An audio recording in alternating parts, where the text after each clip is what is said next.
Welcome into the Michigan Football Report following a closer than expected by some 24-21 win over Army in the Big House. High noon game on Saturday that your boy James Yoder was in attendance for.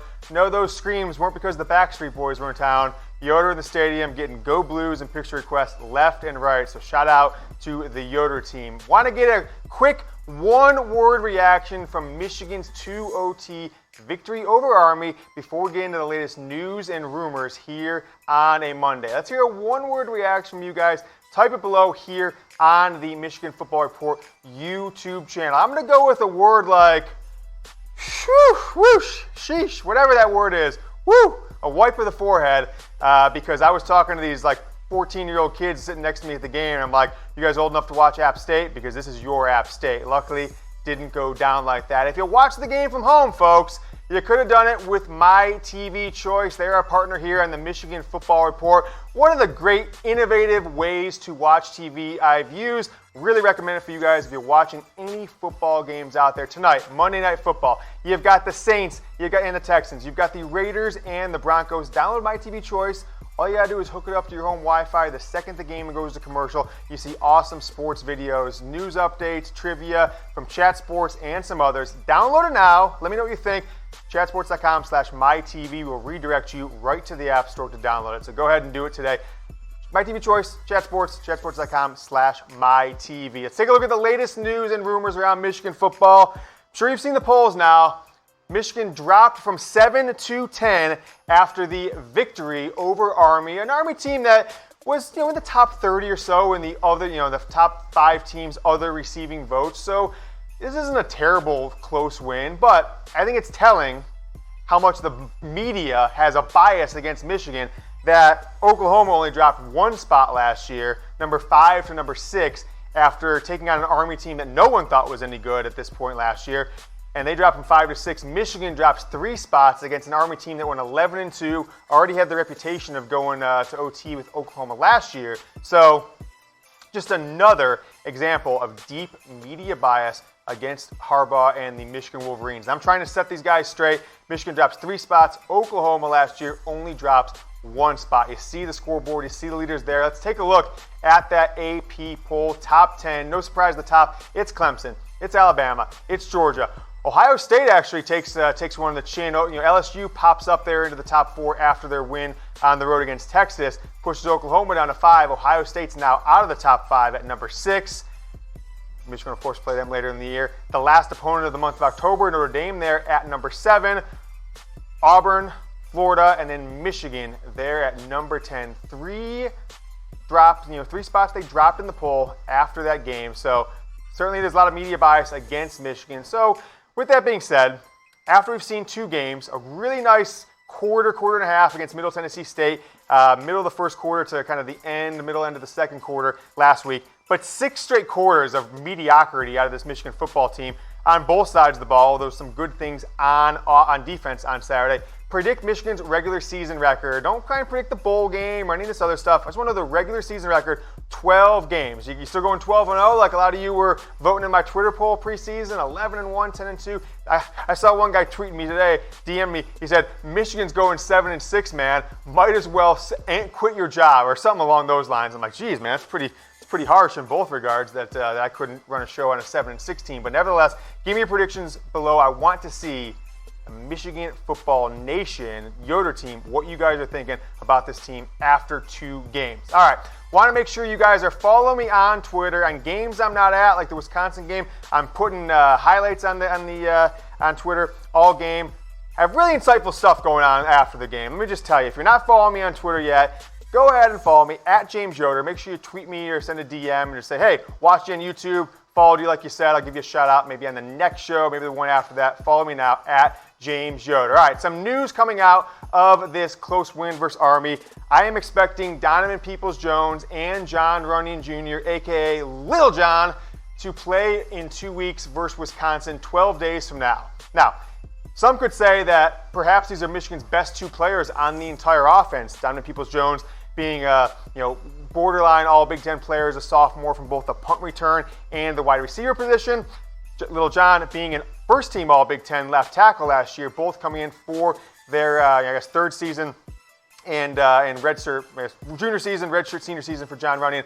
Both didn't play in the first two games. Was told that Lil John could have played versus Army, but I'm kind of sick of these. Oh, could have this, could have that. It's kind of like we're holding back the offense for the Notre Dame game or something like that. I was talking to a guy the other day. I'm like, were they holding back the offensive creativity for third overtime against Army? Because they sure didn't have any prior to that. But expect Michigan on offense to be back to near full health, at least all the guys on the field. I still think there are some lingering injury issues with Shea Patterson coming out of this Army game. So let's take a look at what the offensive line looked like versus Army and where Lil John's going to jump in at. So Ryan Hayes didn't have as good of a game in this second one as some graded him out strongly in his opening performance against Middle Tennessee State.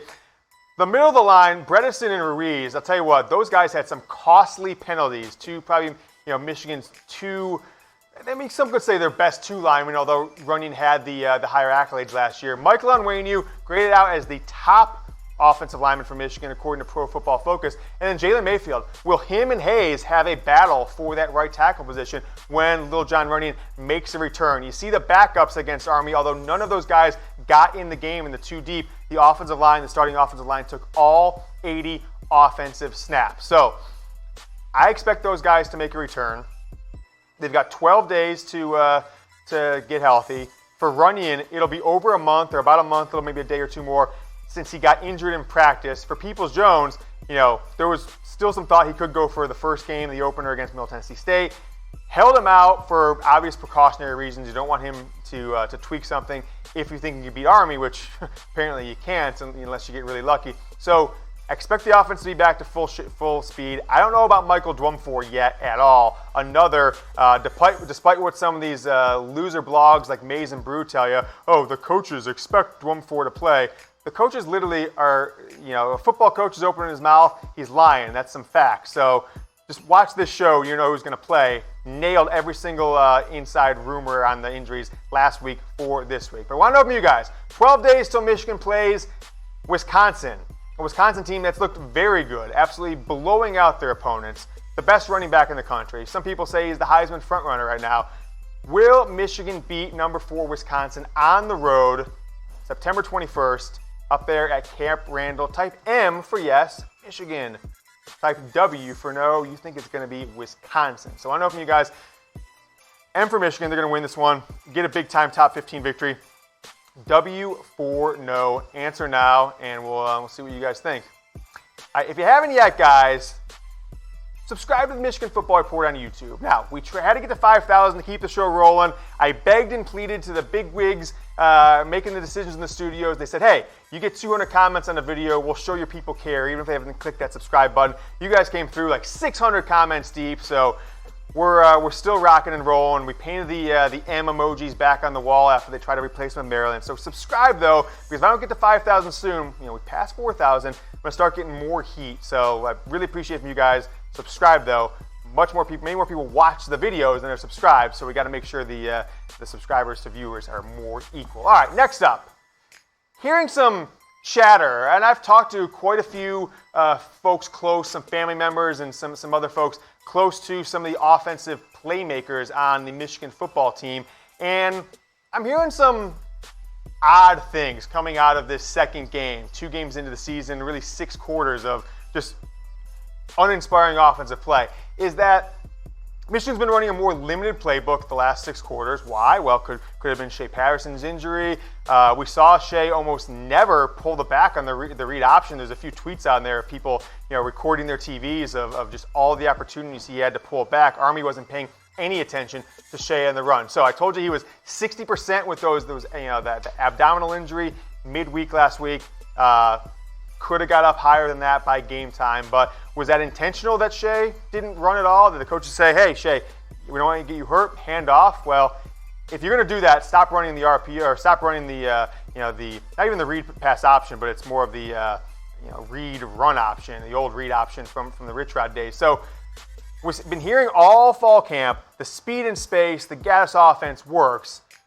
But if I'm hearing more rumors about Jim Harbaugh telling him to dial it back and give it to Charbonnet more and all this stuff, if Harbaugh's already putting his hands in the offense 2 weeks in, I'm not going to be happy with that. I'm sure the Michigan football nation won't be happy, and we're not going to see the results that we want to see out of this football team in year 5 under Jim Harbaugh. The offense I saw on Saturday was the same as last year or worse. It was a lot of bunched up wide receivers, a lot of 2 wide receiver sets.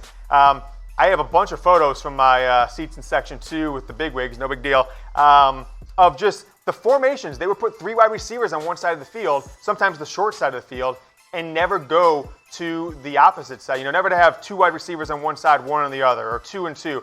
I don't know why they continue to run these old school bunching formations. When I watch the Chiefs and the Patriots, or in college, Ohio State, Oklahoma, Clemson, Alabama, I'm just jealous that they actually have 2019 offensive formations. Running Zach Charbonnet 33 times against a stacked Army offensive line, when you have guys like Tariq Black and Nico Collins getting 4 or 5 pass attempts towards their way, is not speed and space. It is literally the exact opposite of speed and space, is 33 carries for a freshman running back with a long of 12, 3 yards of carry. Imagine running the ball 33 times and your long is 12.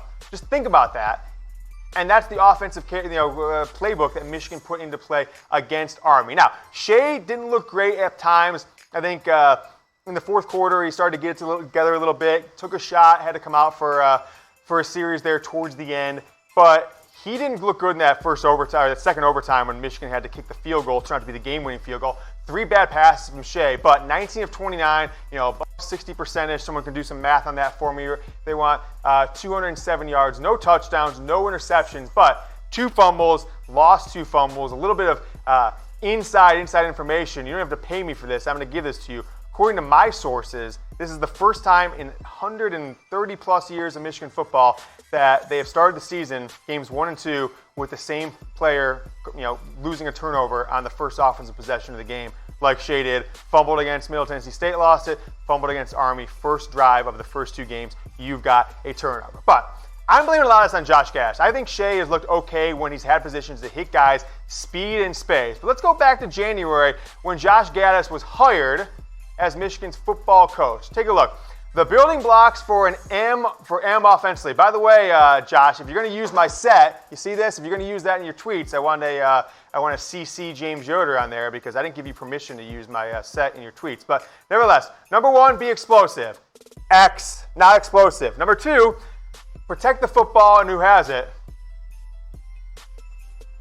I mean, got a little bit of fumbleitis going on here under Josh Gattis that I've never seen in the history of Michigan football outside of a couple seasons of Rich Rod. And then be aggressive and score. Well, you were kind of aggressive at the end of the first and half of the second quarter against Middle Tennessee State, Mr. Josh Gattis, but you've been the opposite of aggressive and you have not really scored at all since then. 14 points in regulation against Army, a touchdown or so, 4 passing attempts, 6 passing attempts, whatever it was, in the second half against Middle Tennessee State. DNA plus scheme, whatever it is, plus confidence equals. So that was Gattis when he took the job, the day after he took the job. Let's take a look at Josh Gattis hour or so after the Army game.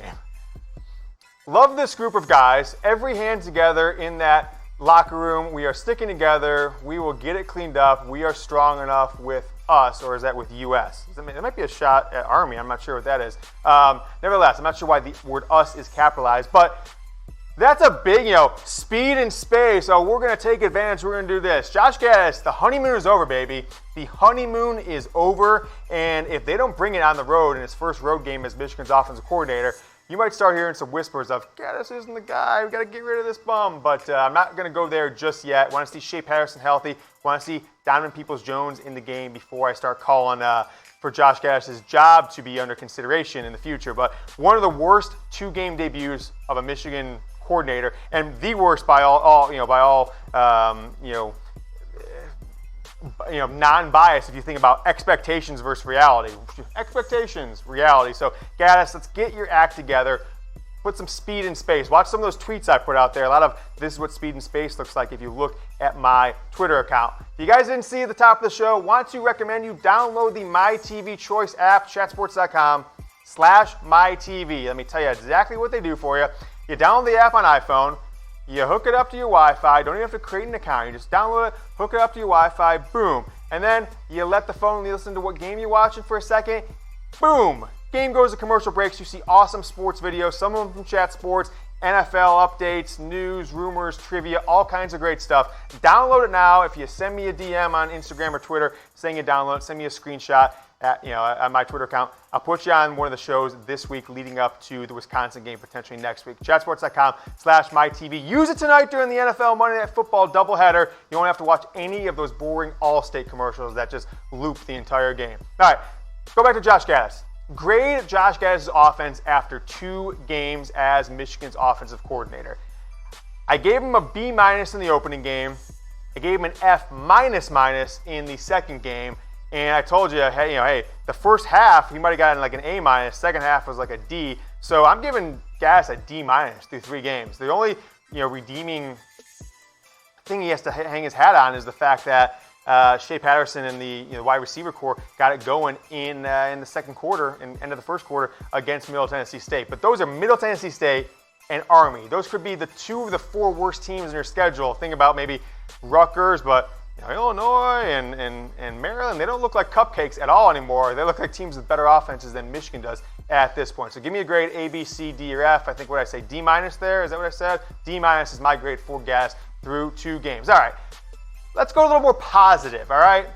Army played Oklahoma last year. It's a game people are still talking about, given that Oklahoma made it to the college football playoff, had a Heisman Trophy winner in Kyler Murray in his 4th game. They put up similar stats to the University of Michigan, Oklahoma did, that Michigan did this past weekend against Army. Let's take a look at comparison. Army 2018, Michigan 2019 against Army. 355 for Oklahoma total yards to 340 for Michigan. But Shea Patterson, more passing yards than Heisman Trophy winner Kyler Murray. The rushing yards, certainly Oklahoma had quite the advantage, 190 to 108. Time of possession, though, I was really impressed that Michigan's defense was able to clamp down. Michigan was able to hold the ball on the ball a little bit, and the time of possession was near even, where last year they were 3-1 advantage over Oklahoma. And, of course, Oklahoma scored 21 points in regulation, won it in the first overtime. Michigan, though, only 14 points against Army, did not win it in overtime. And, in single overtime, had to go to 2 overtimes to get a field goal and then a turnover on a 3rd down play. So that is the comparison, Michigan versus Army, 2018 versus 2019. All right, one more time, guys, I want to ask you, before we continue down, talk about what's next for Michigan football, I want to ask you guys to subscribe to the channel here on YouTube. If you're watching elsewhere, youtube.com/Michigan TV drops you right in the page. Hit that subscribe button. If you're watching YouTube, just one little scroll, pop that button. We really appreciate it. We're giving shout outs to new subscribers if you guys have seen over the last week or 2. So if you want to see your name scrolling through the next show, make sure you're one of our next few subscribers here watching on this show. But the Michigan schedule, guys, is becoming a lot harder than expected because you already played a top 30-ish opponent according to the preseason polls and Army and one of those others receiving votes. And now Michigan has 10 games left in the regular season schedule. 7 of them are against ranked opponents, starting with number 6 Ohio State, the season finale. Notre Dame, end of October, number 7. Penn State's up to 13. They've looked really good. Second half, they poured it on offensively when they were in a close game on Saturday afternoon, Saturday night. Wisconsin has dominated people in back-to-back weeks. They're number 14. But then take a look at the rest of the top 25 for Michigan's future opponents. You've got Michigan State up to number 18, Iowa at 19, and then take a look at sneaky Maryland, crushing people, averaging, 60-some points a game, dropped 79 in the opener. Josh Gattis is kind of looking, it's kind of embarrassing for him when him and Loxley had some words on who was responsible for the Alabama offense last year. He goes into Maryland with Josh Jackson, a 5th-year cast-off, former Fred Jackson's son. Didn't get an offer from Jim Harbaugh out of the state of Michigan. Goes there in his first 2 games at Maryland, is looking like a Heisman Trophy candidate. Maryland's 2-0, looks like one of the best offenses in the country. I actually think they're leading the nation in scoring. I'll double-check that for next show. But Gattis over here, Loxley over here as far as offense. So we'll see what happens with that one. That is going to be a really interesting game, given the war of words between those former colleagues on the Alabama staff last year. All right, I want to ask you guys one more time before we wrap up today's show. Predict Michigan's regular season record. 12 games. Let me hear what you guys got. 10-2, 12-0, 11-1, 8-4, 7-5, 6-6. I'm not sure what you guys think. I'm not ready to give a prediction yet. I think I want to see one more game before I make any wild, predictions. I think I said 11-1 in the regular season, before the season started. Want to know from you guys though? Make a prediction what the record will be through 12 games. We'll debate it and show some of those answers on the next show here on the Michigan Football Report. All right, guys, if you didn't watch any of the game or you want to relive that game from Saturday against Army, I've got the highlights from the game right here. If you want to see my grades from the coaches and the offense and defense right here, and if you haven't yet, please hit the subscribe button right here. Press it. Get us to 5,000 subscribers ASAP. Go Blue.